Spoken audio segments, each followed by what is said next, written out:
A few days ago, SpaceX's Starship rocket exploded into a massive fireball while on a test stand during a routine static test fire.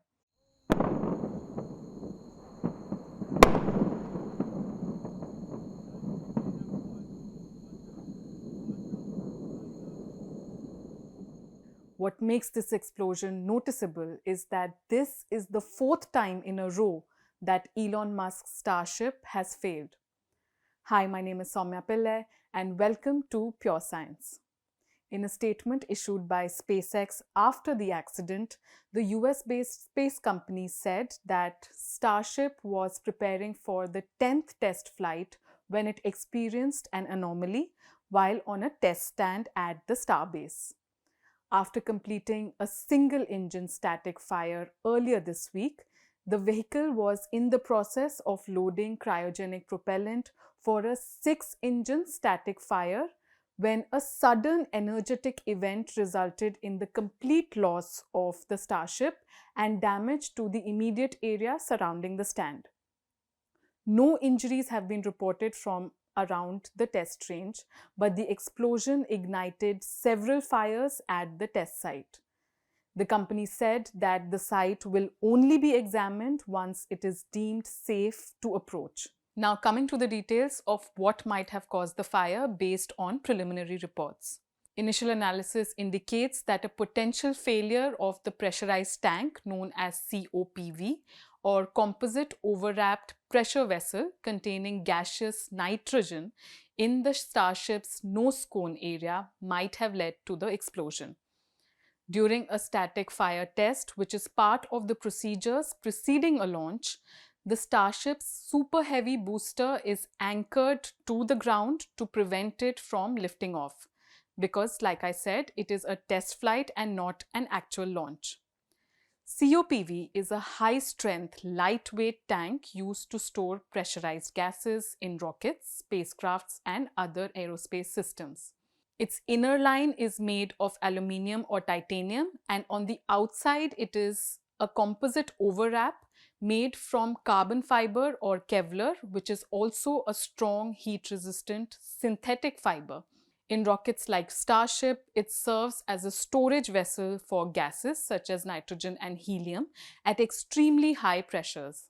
Because it stores gases at such high pressures, when it explodes, the explosion occurs extremely violently, sending shrapnel flying in all directions. The pressure can also pierce through other gas pipelines and storage tanks, causing more fires and explosions. The catch is that not all rockets use COPVs. Small sounding rockets or older solid fueled rockets may not need them. It is a feature found in modern rockets, especially those using cryogenic or pressurized systems. And in each rocket, the placement and purpose of COPV can be very different. For instance, the COPVs of SpaceX's own two rockets, Starship and Falcon, have nothing in common. This information is vital because SpaceX is also preparing for another significant human spaceflight for the US-based space company Axiom-4. It will fly a crew of 4 astronauts, including India's Shubhanshu Shukla, to the International Space Station for a 14-day mission. The mission, which has already been postponed several times, is currently stuck in a limbo, and one of the reasons it was postponed was the liquid oxygen leak on SpaceX's Falcon 9 rocket. But SpaceX has reiterated that fail fast, learn fast is part of their ethos, and such failures would be a learning process, which is essential for rectifying and moving forward. Musk's Starship is part of his long-term vision of eventually inhabiting Mars. It is the world's largest and the most powerful rocket with a height of 123 meters or 403 feet. It is a fully reusable rocket with a payload capacity up to 150 metric tons.